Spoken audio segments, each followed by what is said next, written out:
Hi, I'm Craig with ApplianceVideo.com. Today, we'll be doing a brief overview as well as taking a look at diagnostics on this Appliance Laundry Systems electric dryer.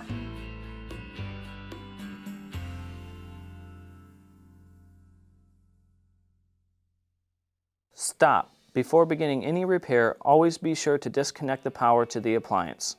It is also recommended to test the outlet for the proper voltage. This Appliance Laundry Systems dryer is equipped with a 7.0 cubic foot drum, 7 different preset cycles, as well as 4 different temperature selections. The most common repairs you may find in this.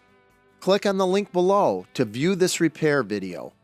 ApplianceVideo.com guides you step by step, giving you the confidence to avoid recalls and callbacks, also saving time on repairs. Whether you're up against an uncommon repair or the latest appliance on the market, our videos have been created with you in mind. Our growing library of videos have been produced using our factory-certified technicians who have extensive infield experience over the past 30 years.